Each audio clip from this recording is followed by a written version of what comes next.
Hello, everybody. I'm John O'Loughlin. Welcome to McDuff Lives. It's Monday morning, 11:01 a.m. at March 3rd of 2025, and welcome to another Mindfields. Today, starting to look back at some of the great work that has been done in the past on our situation with regard to Agenda 21. And of course, the updated version is Agenda 30.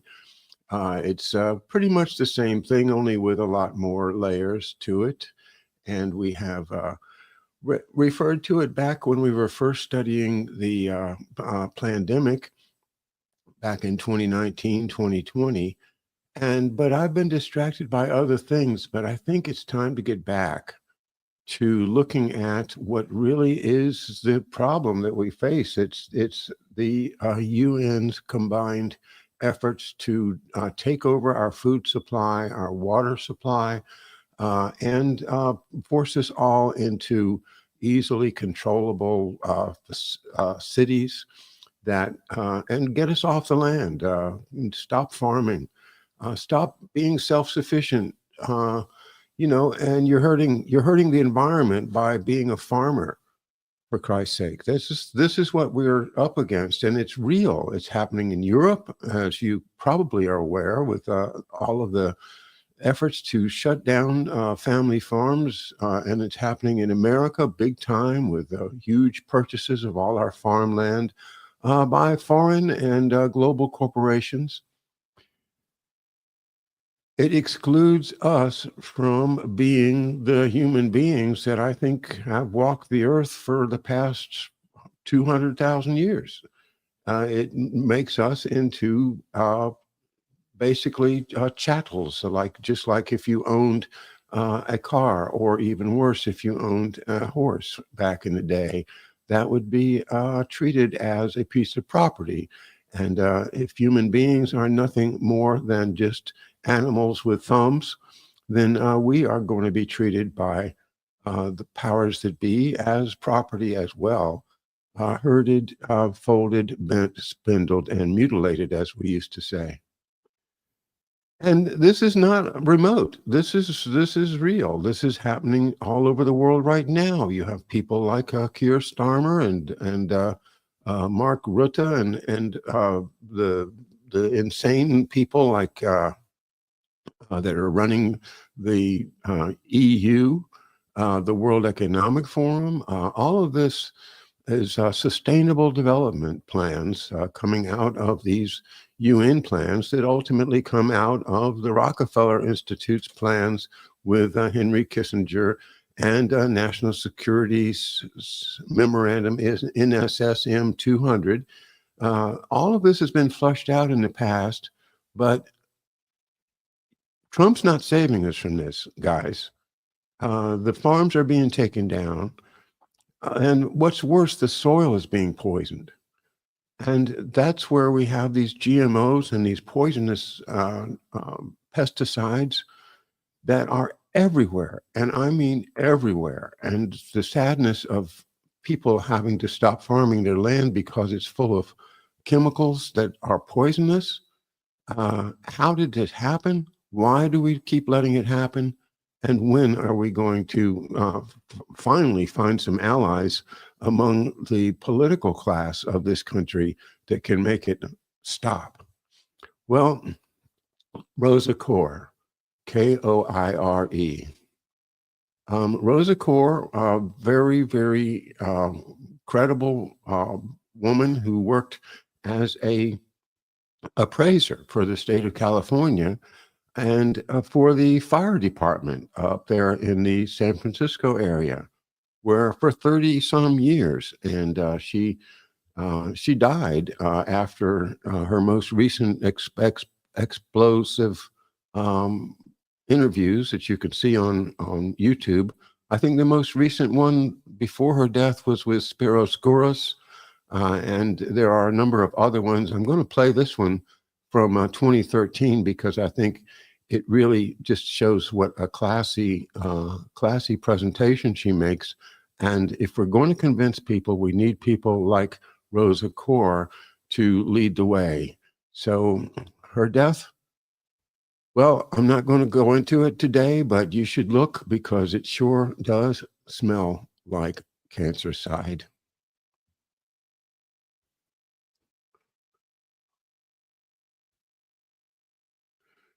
So without further ado, let me go ahead and get her up. We've got a clip here that lasts about 15 minutes, and I might stop it and make some comments. I'll also be watching the chat room to see what you guys have to say.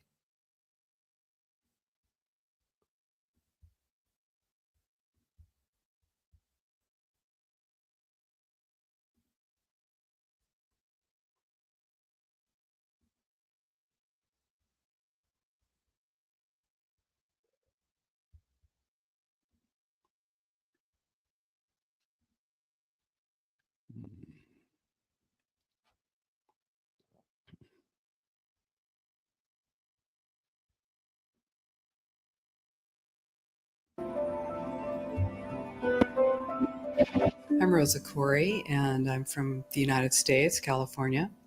And my topic, what I speak about, is one of the most vitally important issues of our age, and that is United Nations Agenda 21, Sustainable Development.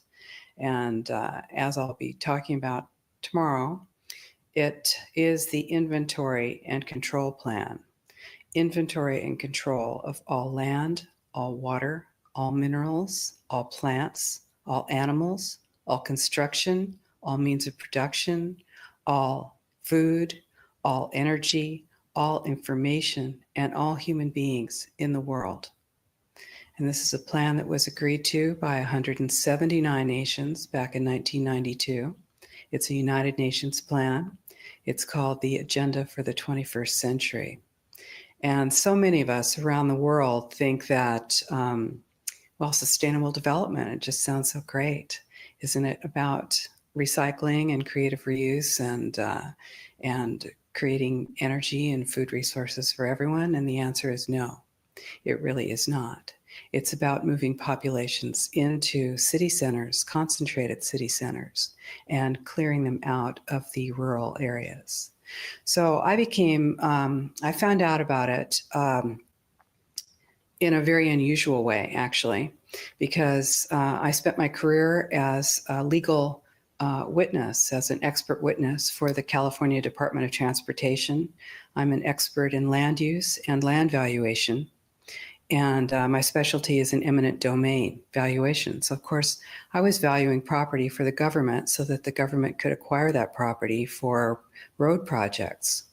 And what I found about 10 years ago, or 10 or 13 years ago, was that land actually, it was very difficult to say what it was worth because you couldn't know what people could do with it because they were being restricted from using their property.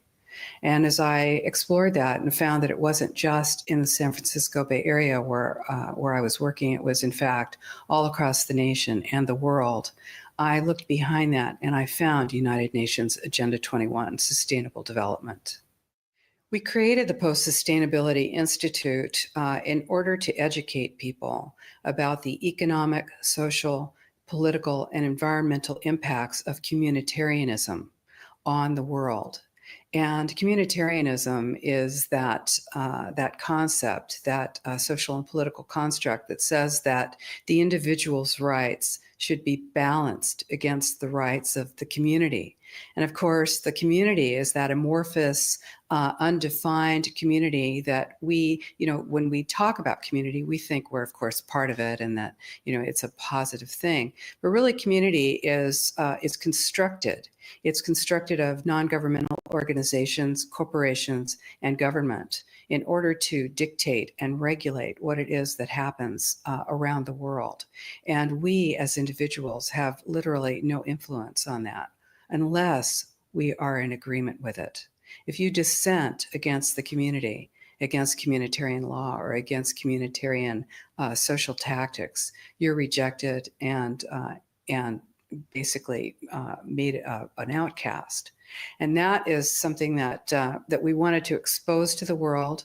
And the reason that we created the Post-Sustainability Institute was in order to sue We sued our local government, and right now we're suing up higher up in order to stop regional plans, because regionalization is the stepping stone to globalization, and globalization is the standardization of all systems. So that includes water, law enforcement, education, energy. All systems have to be brought into harmony in order to control them all.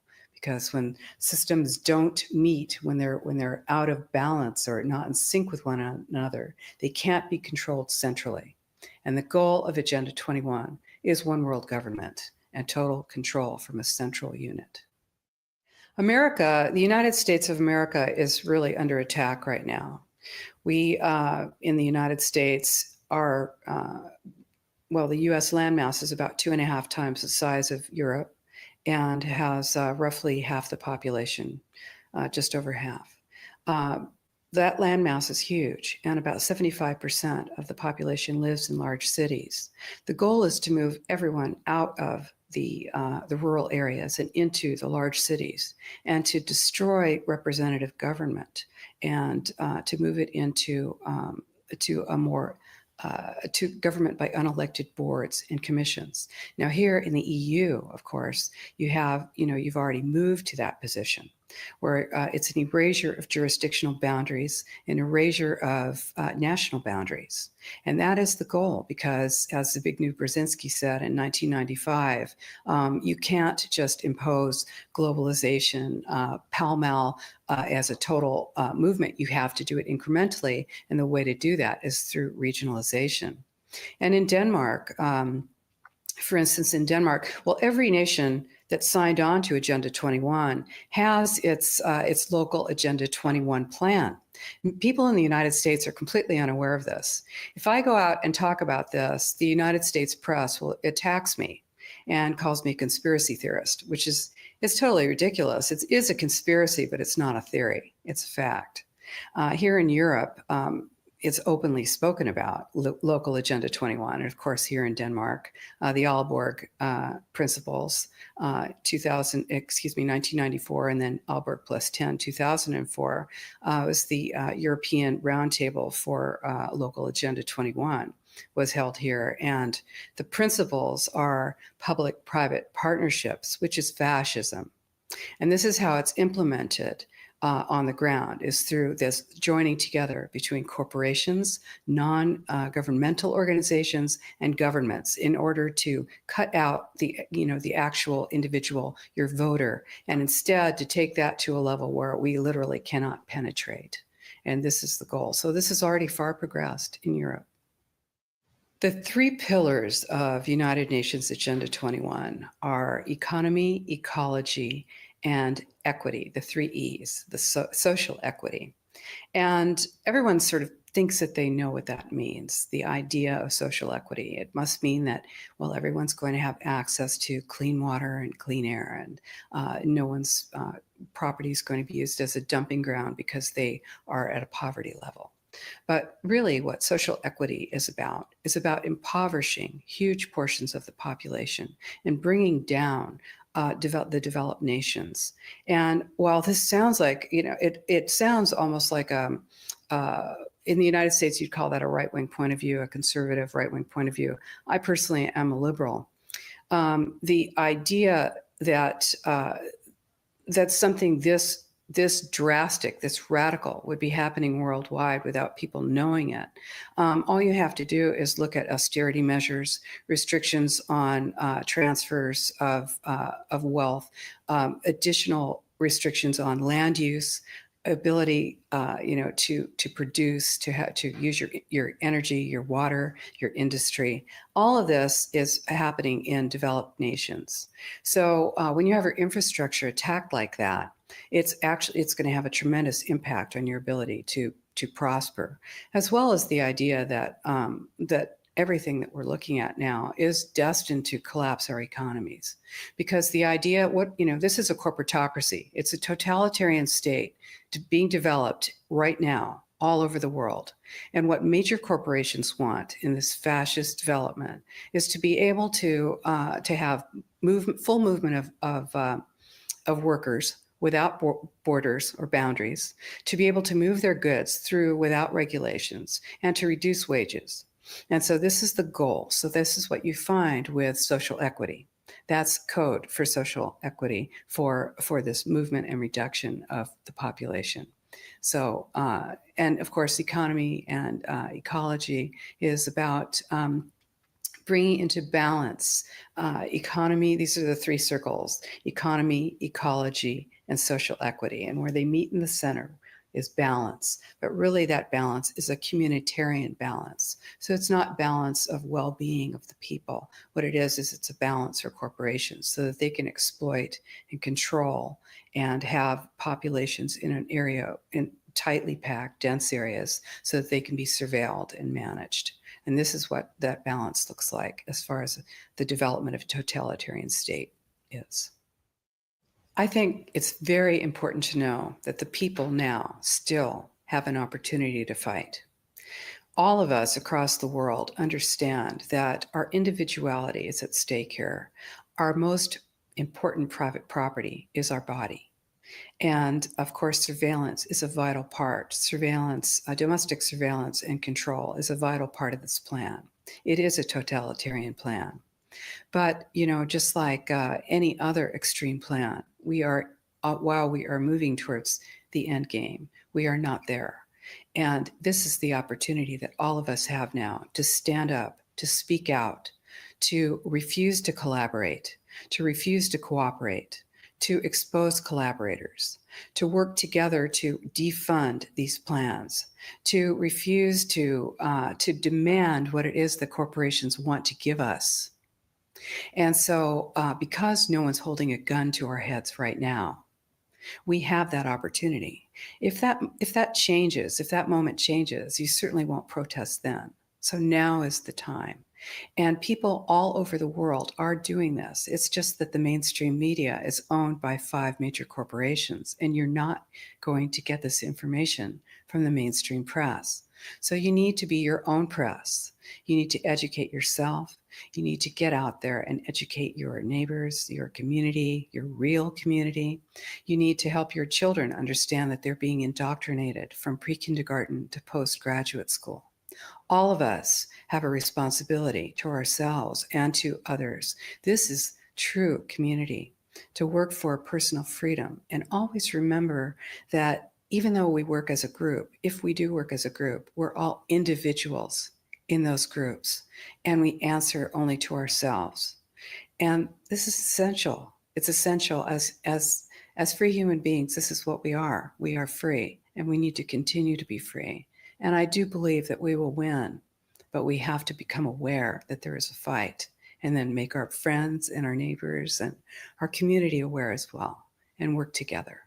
Right now in the United States, we are moving into massive regionalization. The United States has 50 states, and it's divided into cities, counties, and states, and then the federal government.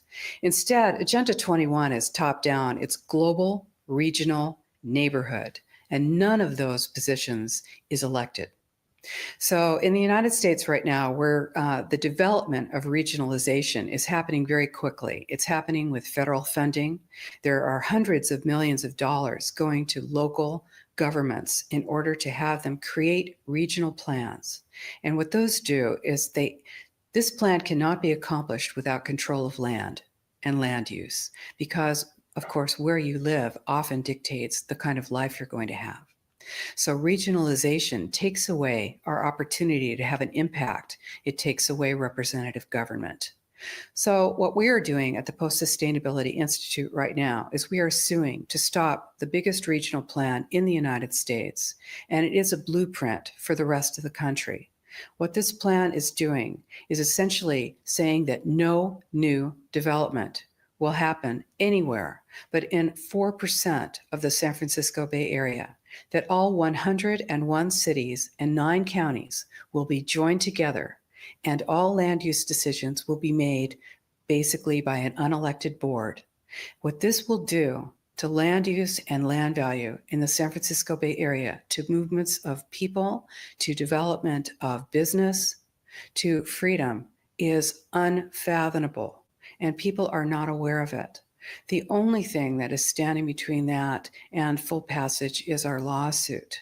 Now, what this truly means is if you tell people that they have to build only smart growth, high density development in an urban center right on a train line, or the train doesn't have to be there, it's the proposed idea of a train line.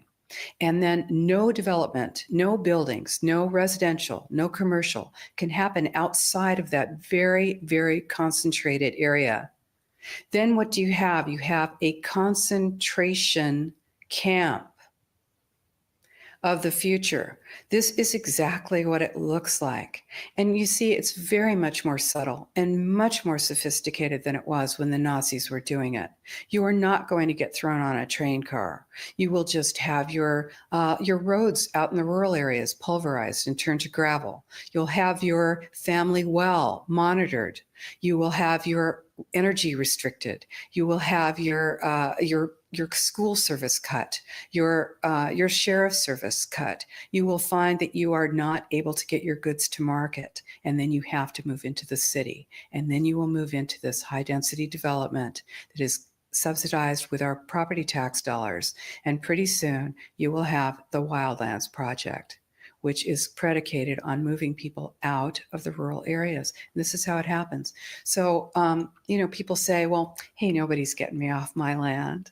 Well, it's very easy. No one's going to come to your door with a gun, but they will move you off your land and you will be in the cities. And those cities will be full capability of surveillance, monitoring, and control. These buildings, these high density buildings, are being built with a concept of eyes on the street. You become basically a deputized police adjunct. Your job is to watch the street. Your job is to watch your neighbor. The war on terror is a war on you. And we all know this. We feel it. This is why we need to stop it. So this is our plan, is to use the courts at this point and stop this plan. And we're working on it.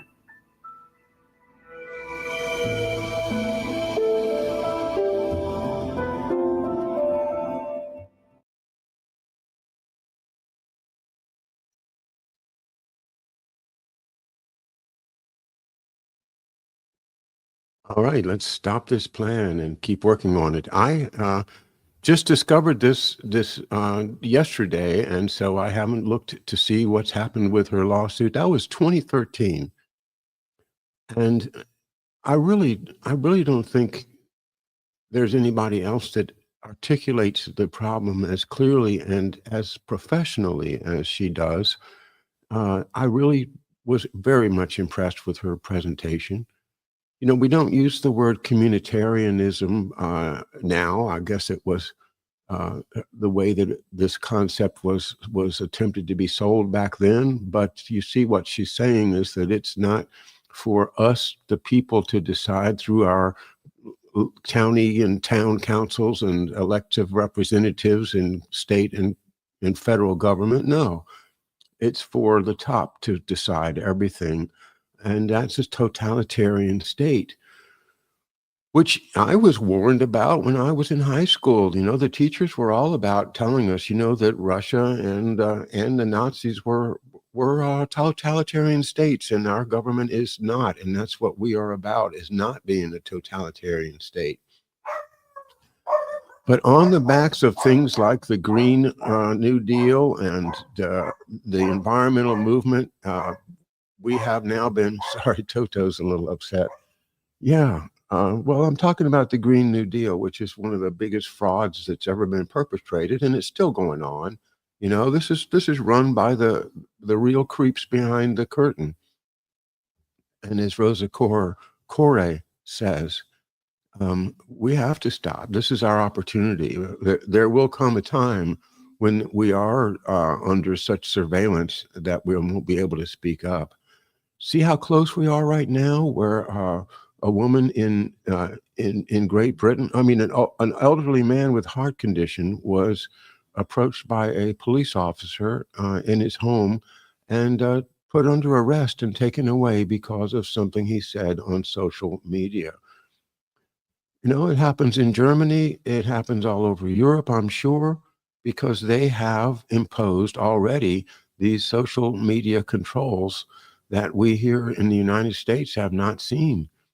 But I want to just continue this discussion by looking at another article that I found a little bit over the weekend, and this one is from the Brownstone Institute, and it's apropos of today, and that is the discussion about USAID and how USAID has been used to finance this Sustainable Development Agenda 21, Agenda 30 operation, and what is happening to food sources. And so let me turn to this, and I'm going to read a bit of it.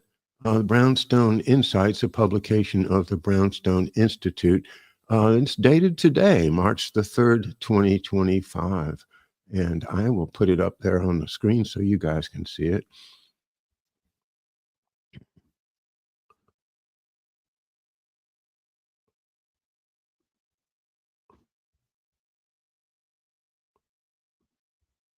Let's see.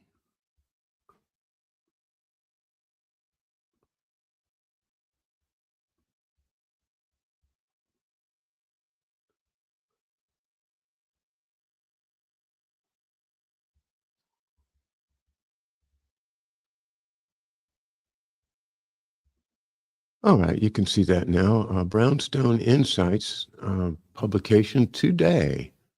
And I am checking out the Brownstone Institute more thoroughly now. They have got a ton of great articles over there. So once again, man, I can't cover everything, but there are a lot of great writers and video makers and people out there doing great work. So, keep on finding these sources and use them and share them. We've got to make a community of people who are aware of what's going on here. So how USAID assisted the corporate takeover of Ukrainian agriculture. Okay. USAID assisted in the dismantling of protections in the name of rescuing the Ukrainian people. In 2 years, over half of Ukraine's farmland became the property of foreign investors. By John Clark. A recent essay titled The Real Purpose of Net Zero by Jeffrey Jackson posited that Europe's current war against farmers in the name of preventing climate change is ultimately designed to inflict famine. Jackson is not speculating on globalist motives. He is warning humanity of a rapidly unfolding reality that is observable in the perverse lies against cows, denigration of European farmers as enemies of the earth, and calls by the WHO, WEF, and UN for a plant-based diet dependent entirely on GMOs, synthetic fertilizers, and agrochemicals. Revelations about the evil doings of the Orwellian monikered, quote, United States Agency of International Development reveal a roadmap to a totalitarian control unwittingly funded by America's tax-paying proles. Ooh, I don't like to be called a prole, do you? Well, God darn it, most people out there are acting like proles, aren't they? It's a shame. We're supposed to be citizens, not proles, okay? You knew that, so stand up. Sorry.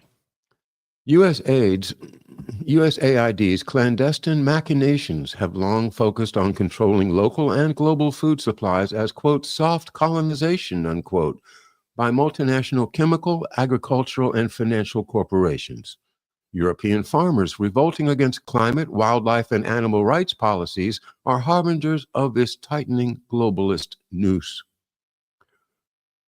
The roots of the current globalist plan to, quote, save humanity from climate change link directly to the infamous Kissinger report. And I referred to it earlier, NSSM 200, analyzed very well by William Engdahl in his book, Seeds of Destruction. I suggest you get a copy of that and read everything William Engdahl has ever written. He's brilliant and a real treasure. So, Kissinger, which called to control world food supplies and agriculture as a part of a globalist collaboration between nation states and NGOs to advance U.S. national security interests and, quote, save the world from human overpopulation using, quote, fertility reduction technologies, unquote. Kissinger's 1974 report was created by USAID, the CIA, and various federal agencies, including the USDA. Fast forward to the 2003 Iraq War, justified using fear-mongering propaganda about weapons of mass destruction and neoconservative malarkey about rescuing the Iraqi people. The U.S.-led occupation of Iraq became a rapacious profiteering smorgasbord for colonizing corporations husbanded by USAID. Iraq is heir to the birthplace of human civilization made possible by early Mesopotamian agriculture. Many of the grains, fruits, and vegetables that now feed the world were developed there.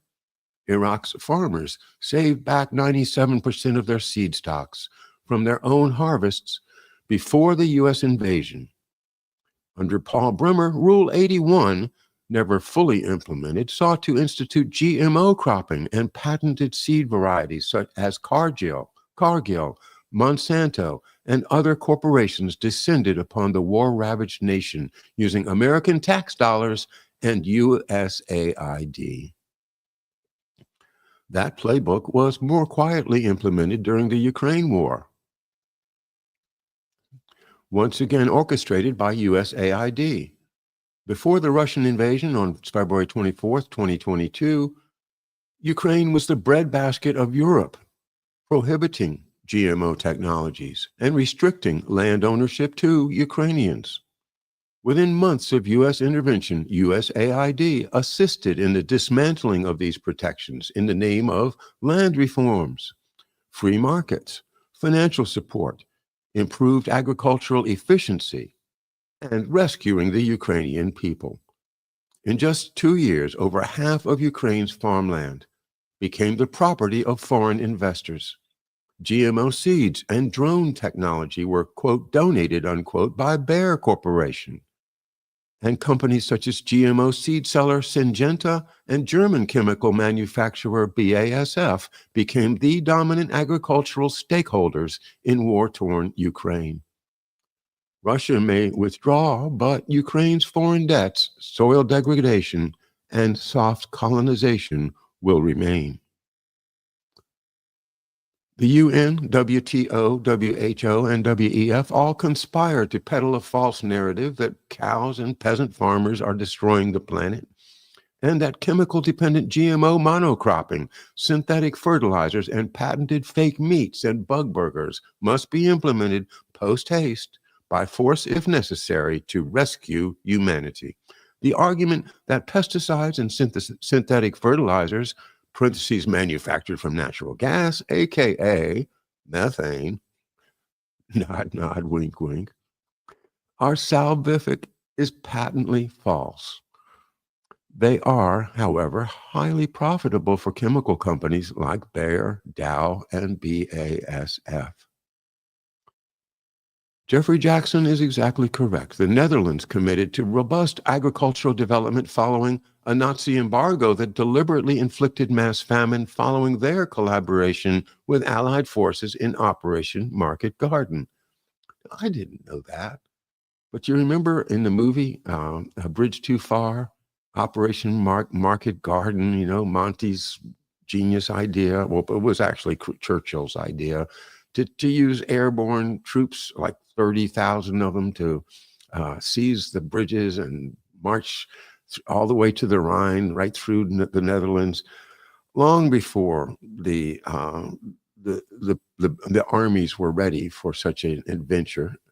Well, you saw all the Dutch citizens come out and help them and give them guidance as to where things were, and waving the flags and throwing the, well, after that, you know, and the Americans and the British got rolled back. I didn't know this, but apparently the Nazis just went on a rampage, destroying the food or not giving any food to the Dutch people. And so therefore, and back to the text here, the Netherlands committed to robust agricultural development. Okay. France boasts the highest cow population in all of Europe. Ireland's culture is tightly linked to farming as part of its trauma during the, quote, British-assisted Irish potato famine. I'm sorry, but it was British-caused genocide, and I know most people like to use softer language, but our good friend Chris Fogarty wrote the book about the genocide, Ireland's Holocaust, and the people who made it happen. So, yeah, it's British policy.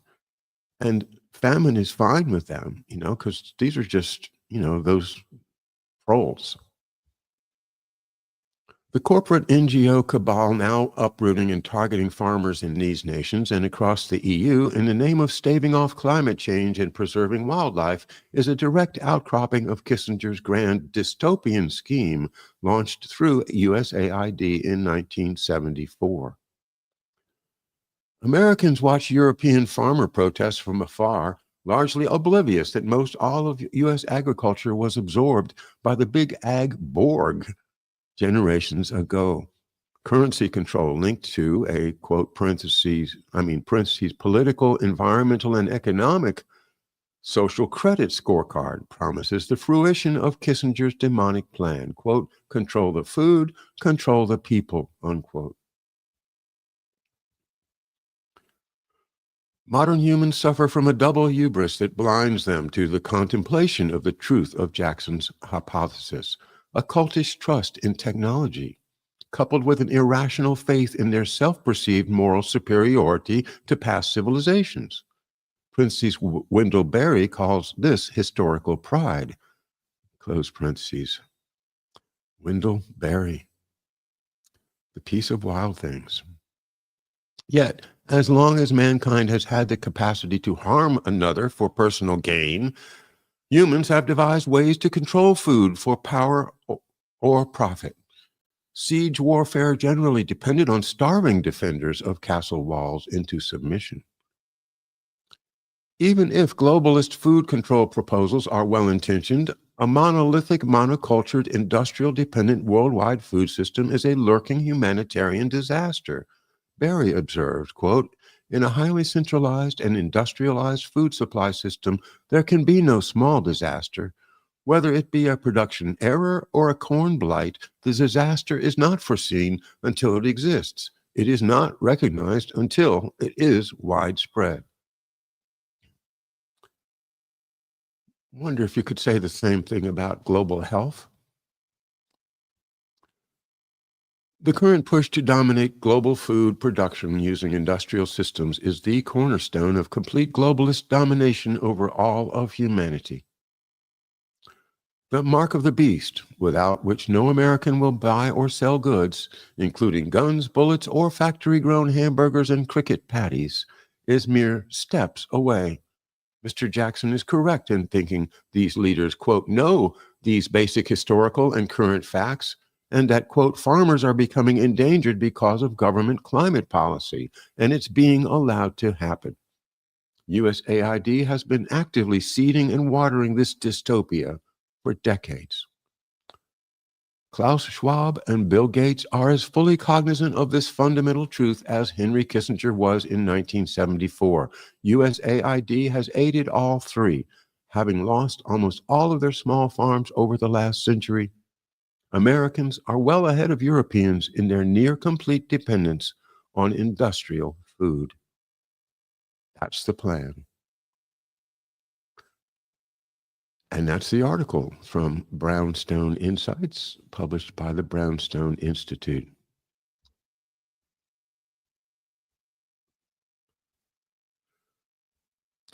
So yeah, time to get back to studying the issues of Rosa Koire, and yeah, take a look into her death and the comments that people have made about, suspicious delay between her death and the announcement of her death, and apparently she's said it says she died of lung cancer, but nobody really ever saw her having problem breathing or any evidence of having lung cancer. Well, I haven't dug into it, but one of the issues that I face is cancer side, the attempts and the ability of certain dark hands to give somebody cancer and then let them die of it without anybody really associating the evil deed with the death.